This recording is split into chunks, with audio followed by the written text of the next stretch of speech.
అందరికీ హాయ్ అండి. మన ఛానల్‌కి 2 కాపీరైట్ స్ట్రైక్స్ పడ్డాయి. నేను ఎలా ఆ స్ట్రైక్స్ రిమూవ్ చేశానో ఈ వీడియోలో తెలియజేస్తాను. అంతేకాకుండా కాపీరైట్ క్లెయిమ్స్, కాపీరైట్ స్ట్రైక్స్ అంటే ఏంటో తెలియని వాళ్ళకి, స్ట్రైక్స్ పడకముందు, స్ట్రైక్స్ పడిన తర్వాత మనం ఏం చేయాలో, ఎలా జాగ్రత్త పడాలో ఈ వీడియోలో తెలుసుకుందాం. ముఖ్యంగా కాపీరైట్ స్ట్రైక్స్ అనేవి మనం వీడియో అప్లోడ్ చేసిన వెంటనే పడతాయని ఏమి ఉండదు.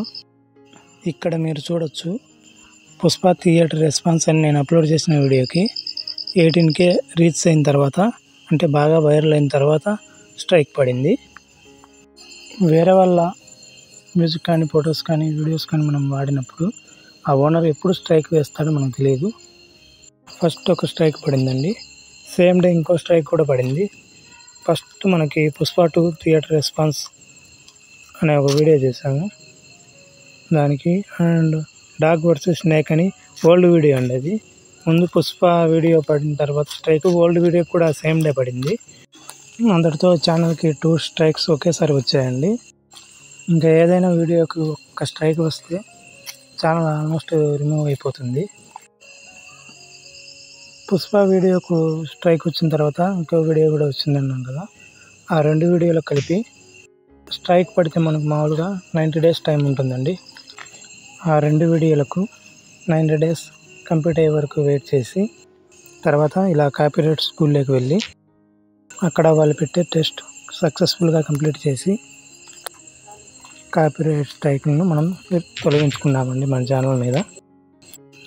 ఇప్పుడు కాపీరైట్ క్లెయిమ్, కాపీరైట్ స్ట్రైక్ అంటే ఏంటో తెలియని వాళ్ళ కోసం, ఆల్సో స్ట్రైక్ అనేది ఎక్స్పీరియన్స్ చేయని వాళ్ళ కోసం కూడా, కాపీరైట్ క్లెయిమ్ అంటే ఏం లేదండి, ఫొటోస్ కానీ, వీడియోస్ కానీ, సాంగ్స్ కానీ, ఆ సాంగ్స్ అంటే ఆడియో ఏదైనా కావచ్చు, మనం మన ఓన్ కాకుండా వేరే వాళ్ళ దగ్గర నుంచి మనం తీసుకొని మన వీడియోలో యూజ్ చేసుకుంటే, ఆ పర్టికులర్ ఫొటోస్ కానీ, వీడియోస్ కానీ, సాంగ్స్ కానీ ఓనర్ ఉంటారు కదా,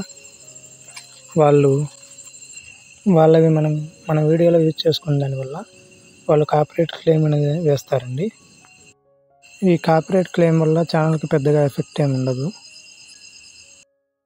మన ఛానల్ మానిటైజ్ అయిన తర్వాత కాపీరైట్ క్లెయిమ్ ఉండే వీడియోస్కి వచ్చే రెవెన్యూ అంతా అది ఆ ఓనర్కే చెందుతుంది. ఇక కాపీరైట్ స్ట్రైక్ అంటే ఏం లేదండి, కాపీరైట్ క్లెయిమ్ వేసిన వాళ్ళే కాపీరైట్ స్ట్రైక్ కూడా వేయచ్చు. ఆ రీజన్తోనే ఆ ఫొటోస్, వీడియోస్ లేదా ఆడియో చూసుకొని. కాపీరైట్ క్లెయిమ్, స్ట్రైక్ అనేది ఆ ఓనర్ బట్టి ఉంటుందండి. వాళ్ళు క్లెయిమ్ అయినా వేయచ్చు, స్ట్రైక్ అయినా వేయచ్చు, అది వాళ్ళ మీద ఆధారపడి ఉంటుంది. కాపీరైట్ స్ట్రైక్ పడకుండా ఉండాలంటే వేరే వాళ్ళకి సంబంధించిన ఏవే కానీ మన వీడియోస్లో యూజ్ చేసుకోకుండా మన ఓన్గా మనం వీడియో చేసుకుని అప్లోడ్ చేసుకుంటే కాపీరైట్ స్ట్రైక్, క్లెయిమ్ కూడా ఫేస్ చేసే ఏమి జరగదండి. మన వీడియోస్కి 1 లేదా 2 స్ట్రైకులు పడితే నెక్స్ట్ మనం 3వ స్ట్రైక్ పడకుండా, ఛానల్ రిమూవ్ కాకుండా ఎలా కాపాడుకోవాలో ఇప్పుడు చూద్దాం. ముందుగా ఫస్ట్ ఆఫ్ ఆల్ మనం చేయాల్సింది, కాపీరైట్ స్ట్రైక్ పడిన తర్వాత ఆ వీడియోని ఎట్టి పరిస్థితుల్లో కూడా మనము డిలీట్ చేయకూడదండి. యూట్యూబ్ ఇచ్చిన కండిషన్స్లో కూడా అది క్లియర్గా ఉంటుందండి. ఎట్టి పరిస్థితుల్లో మనం డిలీట్ కానీ, రిమూవ్ కానీ చేసుకోకూడదు. ఒకవేళ అలా చేస్తే మనం స్ట్రైక్ను 90 days తర్వాత తీసే అవకాశం కూడా మనకు ఉండదు. మన ఛానల్లో ఆ వీడియో ఉన్నప్పుడు మాత్రమే ఆ స్ట్రైక్ అనేది మనం తీసేదానికి కాపీరైట్ స్కూల్ అనే ఆప్షన్లోకి వెళ్ళి తీయడానికి ఛాన్స్ ఉంటుంది. అందువల్ల ఎట్టి పరిస్థితుల్లో కూడా ఆ స్ట్రైక్ పడిన వీడియోను డిలీట్ చేయకండి.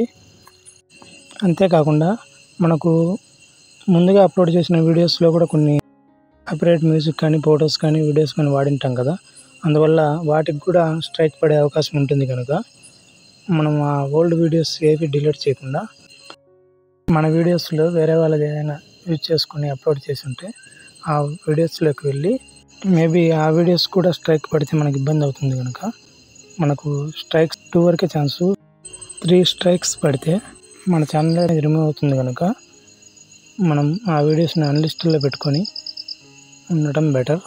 ఇక నెక్స్ట్ మనం ఏం చేయాలంటే, మనం ఇక ముందు అప్లోడ్ చేసే వీడియోస్ ఏవైనా సరే మన ఓన్గా ఉండే మ్యూజిక్ కానీ, అనగా కాపీరైట్ ఫ్రీ మ్యూజిక్ ఉంటుంది కదా, అది యూజ్ చేసుకోవడం, లేదా మన ఓన్ వాయిస్ ఓన్గా ఏమన్నా అప్లోడ్ చేసుకోండి.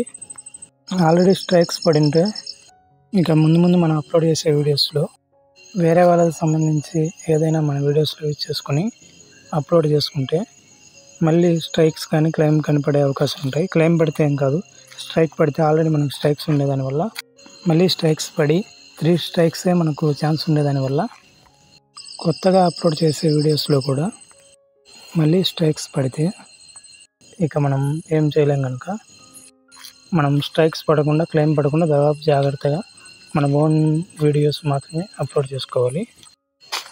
కాపీరైట్ స్ట్రైక్స్ పడిన తర్వాత నేను చెప్పిన జాగ్రత్తలన్నీ పాటిస్తూ 90 డేస్ వెయిట్ చేసి నెక్స్ట్ యూట్యూబ్ స్టూడియోలో డాష్బోర్డ్లోకి వెళ్ళి అక్కడ కాపీరైట్ స్కూల్ అనే ఆప్షన్లోకి వెళ్ళి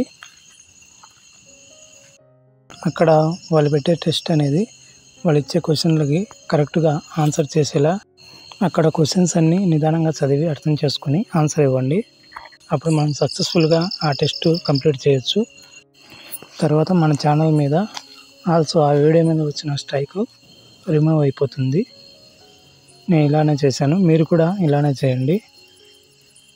కొత్తగా ఛానల్ స్టార్ట్ చేసిన వాళ్ళకి ఆల్సో స్ట్రైక్స్ ఫేస్ చేయని వాళ్ళకి కూడా ఈ వీడియో యూజ్ అవుతుందని ఆల్మోస్ట్ అందరికీ అర్థమైందని అనుకుంటున్నానండి.